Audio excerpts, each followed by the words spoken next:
Hey guys, it's your boy Young Diamond. I welcome you once again to this channel. Now, in this video, we'll be talking about profile management when it comes to investing.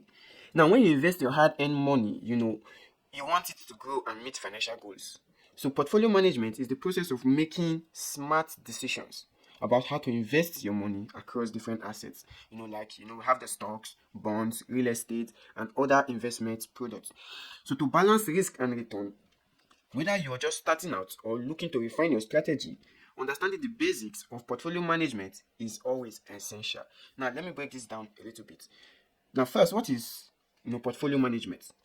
Portfolio management is about selecting and managing investments to achieve your financial objectives.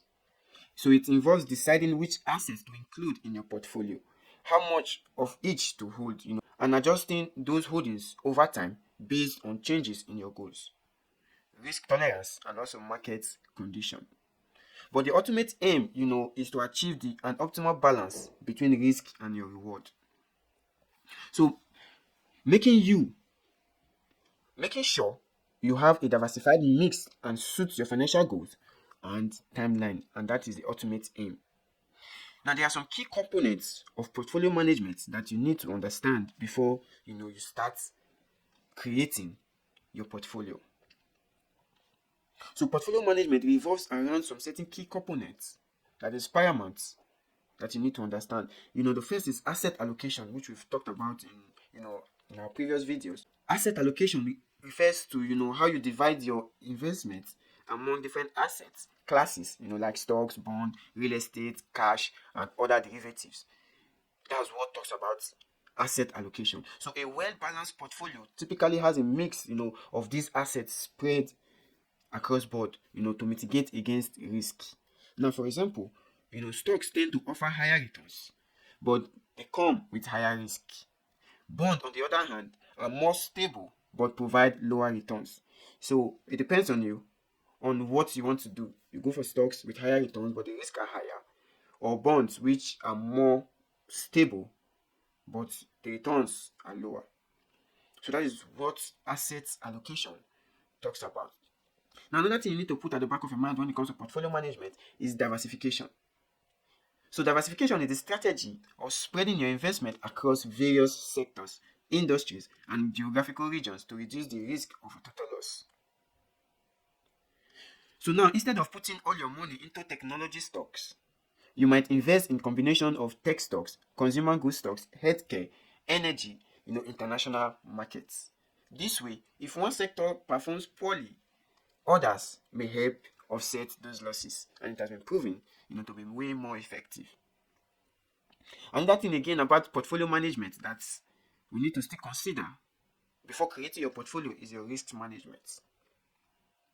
Understanding and managing risk is at the heart of portfolio management. It is paramount that you understand and manage risk, because every investment comes with some level of risk. So whether it's the possibility of losing money, fluctuation in asset value, or changes in market conditions, these are all put into consideration. So risk management strategies, which include diversification, choosing less volatile assets, and setting up stop losses orders to limit losses. So you have to choose your risk level and your risk tolerance. Whether you want to go for high risk tolerance or low risk tolerance, it all depends on you. So some of the strategies include diversification to manage risk. Another thing again that you need to consider when it comes to portfolio management is the return objectives.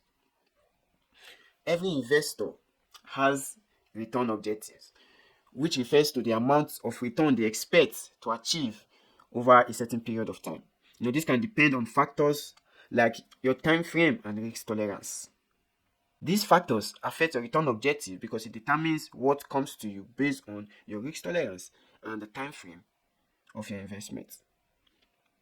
So a higher return comes with higher risk. So investors need to be realistic about how much return they expect and choose the investment that aligns with their financial goals. You just have to be realistic, because higher returns comes with higher risk. So you have to be realistic if it's something you can afford, or low risk, low return. So there are also types of portfolio management. And we'll be talking about two main approaches, to portfolio management. We have the active management and we also have the passive, portfolio management. Now, in active management, the portfolio manager or investors try to outperform the market by actively selecting securities, timing the market, making decisions based on market research and analysis. So this approach requires lots of research, monitoring, and frequent trading. This comes to stock traders, that are always on the lookout, doing analysis, researching the market, know when to get involved and when not to get involved. So the goal is to achieve a higher return than the market average. But it typically comes with higher fees and risk due to more frequent trading. When it comes to trading and investing, they have their charges and tax involved. So the higher return, the higher the fees, because you are continuously getting involved over time due to frequent trading. So these active traders, they are always on the lookout on a steady base. So these are mainly for the stockbrokers and those who are in the financial sector. So they pay close attention to the markets and you trade on a frequent base. So if it's something that you can decide to go into, definitely the risks are higher. You pay fees, charges, and all of that. But the returns are also higher when the market goes in your favor. So which takes us to the number 2 of it, which is the passive, portfolio management. It involves creating a portfolio that mirrors the performance of a specific index. We have the Nigeria Stock Exchange, we have what we call the All Share Index or the S&P 500 in the American Stock Exchange. So rather than trying to beat the market, the goal is to match its performance. So this strategy, tends to be more cost effective because it involves fewer trades and lower fees. So it is a popular choice for long-term investors who wants to minimize risk, time spent managing their portfolio. So having a passive portfolio management system, it helps you to minimize risk and it is cost effective. And you don't have to spend too much time in managing your portfolio because this will be done for you by the portfolio manager itself. So another thing we need to understand about portfolio management, there are some steps in portfolio management. So before you decide to go into, investing, becoming a typical investor in the financial market and having your own portfolio, there are steps in portfolio management. Number 1 of which is setting a financial goal. So before you start building a portfolio, it is essential to define your financial goals. So this includes, what do I want to do with my investments? It could be saving for retirement, buying a home, funding a child's education, or building wealth for the future. So you have to decide on the financial goals. So your goals will determine your investment strategy, the timeline, and also the risk tolerance that should be introduced to your investment. So we also have the risk, assessment. Understanding your risk tolerance, how much risk you are willing to take, is crucial in selecting, the right mix of investments. A risk tolerance looks at factors such as, the time frame, how long you plan to invest, the financial goals, income and expenses, personal comfort with market fluctuation. So based on these factors, you will then decide whether to be more aggressive with higher returns and risk or conservative with stable returns and lower risk. So which brings us to building the portfolio. Now, after setting your goals and assessing risk, you can begin building your portfolio. This is where you decide how to allocate your money across different assets, such as stocks for growth, bonds for stability and income, real estate for diversification, cash or cash equivalent, for liquidity. You also have commodities or mutual funds for additional diversification. So the exact allocation depends on your goals, risk profile, and investment timeline. A successful portfolio requires regular monitoring because the market changes and so will the performance of your investment. So rebalancing is the process of adjusting your portfolio to ensure it stays aligned with your goals and risk tolerance. For example, if one of your investments grows significantly and takes up a larger portion of your portfolio than intended, you might sell a portion of it, bring the allocation back to your target balance. So there are some common portfolio management strategies when it comes to monitoring and rebalancing your portfolio. We have growth investing. Now, growth investing focus on investing in assets, which are often stocks, that are expected to grow faster than the overall market. So growth stocks are typically riskier but have the potential of high returns.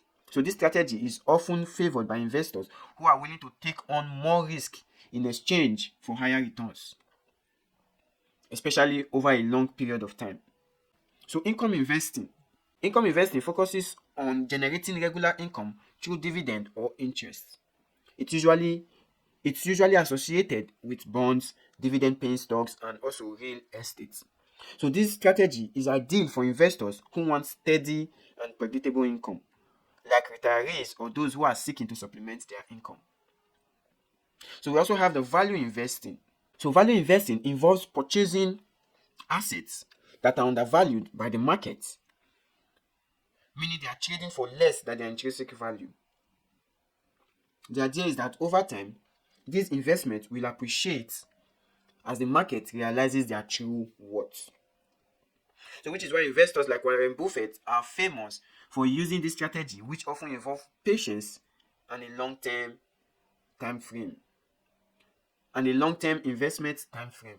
Tactical asset allocation. Tactical asset allocation is a strategy where investors actively adjust their portfolio in response to short-term market trend, economic cycles, or changing conditions. This approach can be riskier because it involves making adjustments based on predictions or forecasts, but it may also offer opportunities to capitalize on market movements. This tactical asset allocation are meant for those who focus this on research and who trade on a daily basis. So here are some of the tips for a successful portfolio management. Start early. The earlier you begin investing, the more time your money has to grow. Time is one of the most powerful factors in compounding. It's one of the most powerful factor when it comes to compounding your investment. You also have to stay diversified. To have a successful portfolio, you have to stay diversified. Don't put all your eggs in one basket. Diversify your portfolio across different asset classes, industries, and regions. We have international, asset management. We also have industries. We also have healthcare, technology. So there are so many industries that you can diversify your portfolio. Do not put your portfolio in one basket. You also have to stay disciplined. Avoid emotional reactions to market fluctuations. This is one of the problem investors have. When the market is fluctuating, they get too emotional and then things happens, they lose the investment or they lose part of their capital in the investment. So you have to stick to your strategy and remember that investing is a long-term endeavor. So you also have to review regularly. Make sure to monitor your portfolio periodically and make adjustments if needed to stay on track with your goals. You also have to seek professional help. If you are unsure where to start, considering working with a financial advisor to help you build your portfolio that suits your needs. So it is paramount that you seek a professional's help to help you build your portfolio that will fit your needs and your goals. So overall speaking, portfolio management is all about finding the right mix of investment that aligns with your goals, your risk tolerance, your time frame. Whether you opt for active or passive approach, the key is to diversify, manage risk, and review your portfolio regularly. So by following these basics, you will be on your path to building a portfolio that supports your financial future. Until we meet again, it's your boy Young Diamond. Like, share, and subscribe to this channel. Peace.